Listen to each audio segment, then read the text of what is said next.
Hello everyone, and welcome to the Henchman's Memoirs.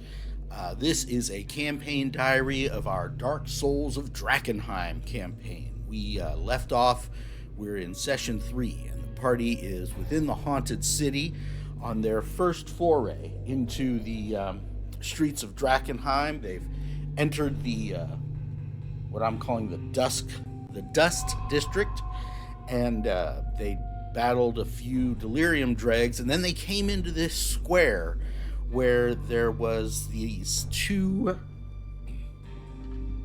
scary looking sort of haunted knights that guard the city, these charred husk knights that were just patrolling around this square.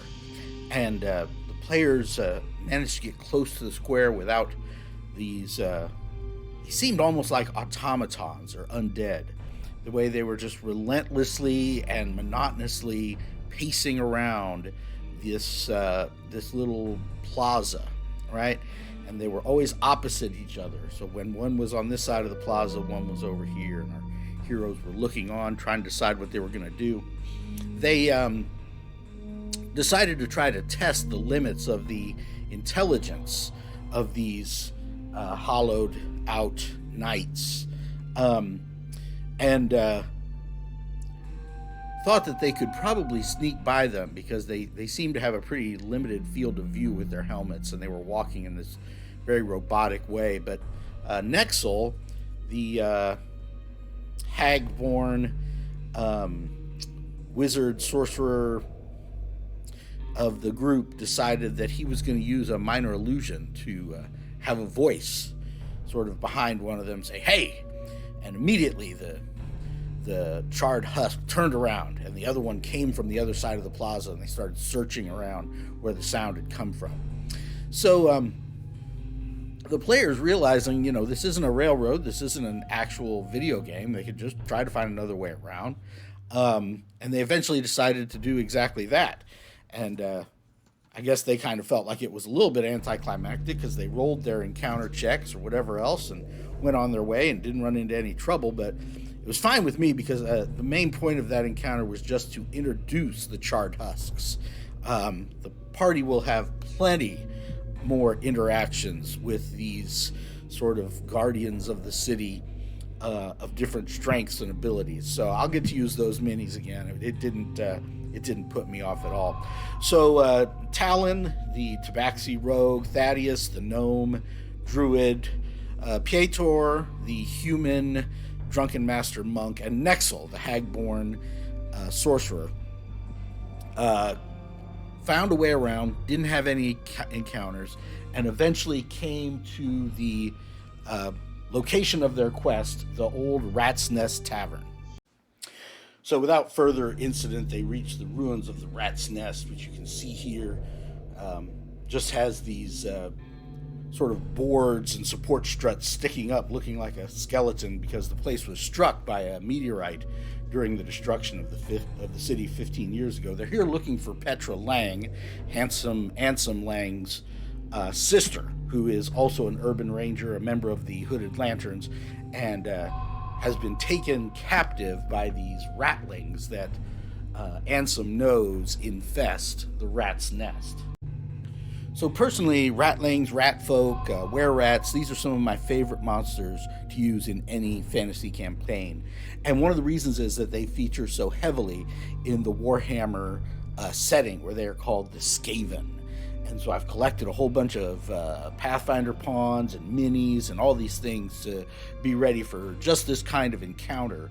And it became a running joke talking about whether or not the Dungeon Dudes had taken a lot of inspiration from Warhammer for their Ratling setup in the city.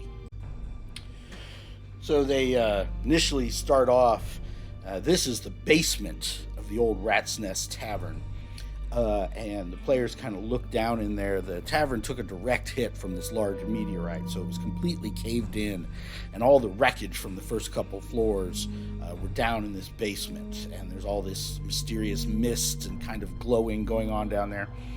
The party eventually got their nerve up and climbed down here, and there's an impact crater here. This isn't made real clear in the book, but this impact crater doesn't go anywhere. It's not a tunnel. What there is a tunnel that's been dug into the basement through the wall comparatively recently. I think it was Talon who made a real good sort of search check or nature check or whatever it is to figure out that this had been recently busted open, and something had been dragged from the impact crater into this slipway here. I call it a slipway because it's actually got enough of a grade to it, and it's slippery enough that it kind of forms a trap. But unfortunately for me, Talon went first. He's got a climb speed, so he doesn't have to worry about saving, and he rolled a good enough perception check that he figured it would be dangerous for anybody else going down here. So they tied off a rope out here, and now they're coming down into this first little area, which is just crawling with rat folk, right? And there's a pit they've dug here that has a little swarm of regular rats down in the bottom of it. And Talon kind of comes around and sees this in action and starts throwing his psychic knives in there. Now, there were two kinds of ratlings in this room. There's the regular ratlings, and then there's sort of the soldiers or the elites, which in Warhammer are called gutter runners. But here in Drakkenheim, they're gutter snipes, so no relation. The party had kind of an interesting fight here trying to get over this door. Thaddeus used spike growth to make it so that the regular ratlings couldn't even move without being torn to bits. They only had like 5 hit points each. They're basically just pack tactics providers for the gutter runners, gutter snipes. So the party was trying to get into this area without falling and everything else. Eventually, Pedor was in the back, decided to let go of the rope. He starts sliding down. He gets to the bottom, does a leap across, and lands over here amongst a bunch of these guys and starts wiping them out. Nexel was hexing them, and it was all over for them pretty quickly. The party had a big decision to make if they were going to go left or right. They decided to go left and started heading in this direction. This whole area is a series of burrows that had a bunch of regular ratlings and a couple of gutter runners. And the party was basically able to, because, again, Talon was in front, and he's very, very sneaky. Pedor was the only one who needed light at all, and he's in the back with a hooded lantern that's most of the way closed, so there's just like light right around him. Everybody else can see in the dark. Talon sees what's going on here and basically goes from room to room, assassinating them all in their sleep. The player was very careful to confirm that their characters all knew that in my world of Darkon, rat folk are just evil, evil, evil. They're not irredeemable. They are irredeemable. There's no moral compunctions about just killing them in their sleep. And I assured them they are definitely in the Warhammer world and in my world, and I think in the Dungeon Dudes world. I mean, they're just all they care about is torturing and eating humans and worshiping the horned god. So the party came through here and got to this little split here. And in this room, so in the World of Warcraft, the Skaven are led by gray seers, S-E-E-R-S, right? And the gray seers are sort of the warlocks of the Skaven race, and they worship this, or they utilize this stuff called warpstone, which is this rock that has this weird, it's from the moon, and it has this weird magical radiation coming off of it, and it can corrupt you, it can mutate you, but it also can be used to empower spellcasting.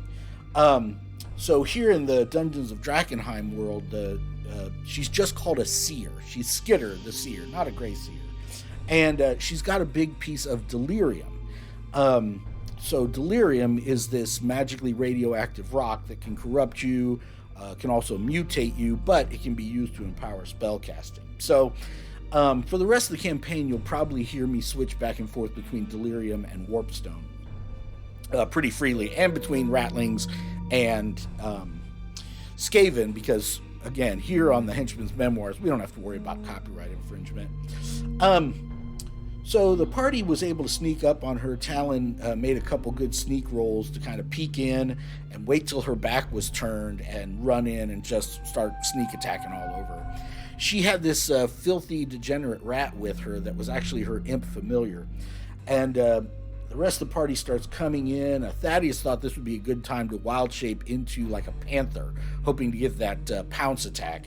And he was just rolling garbage all night. Thaddeus was just rolling garbage all night. And so I don't think he did a lick of damage to her. But Nexel was able to get in there with his psychic daggers, and Talon got in there with his daggers. I'm pretty sure Nexel got off a couple spells on her too. So she was going down, but her imp familiar was not going to go down without a fight. He managed to take a bite out of Talon that did both. I think I got a critical hit, and then Nexel pulls this. Not dissonant whispers, whatever it was, that allows him to force me to re-roll. So I re-rolled. I still got him, but I didn't get the critical hit. But my poison damage, even though he saved, was just enough to bring him to 0. So Talon hits the ground. The rest of these guys finish her off. But the rat, it came around to my turn, and I have this problem sometimes. I get so into the mode of the fight that I don't sort of think strategically for my monsters. But I thought strategically, at least this time, I'm looking at his stats. He's an imp. He can turn invisible. And if he does turn invisible, maybe he can go to some of these other rooms that the players haven't been yet and maybe get some help, right? So he turns invisible, and I think Nexel and Thaddeus both had a chance to make a listen check and get an attack on him with disadvantage. But they weren't able to get the little guy. Talon's on the ground bleeding out. The rat heads off for reinforcements, and the party takes a look at this meteorite that's got this big piece of delirium sticking out of it. Thaddeus, those healing scrolls that he had gotten from the Flamekeeper, the High Flamekeeper back in the town, used those, got Talon back on his feet. Nexel was pretty bad hurt, I think, from this fight, and then they did wake up one gutter runner here that was able to do some damage. They found a healing potion, so Nexel's drinking a potion. They've used up most of their healing, except, of course, for Thaddeus' spells. And we ended the session with them down in this room. The imp has escaped, and they still have not figured out where Petra Lang might be, so that they can rescue her and get out of here. And, of course, now they've decided they want to take this 1,000 gold piece warp stone with them. So give us a subscribe if you want to follow along with the adventure, and we'll catch you next week. Bye.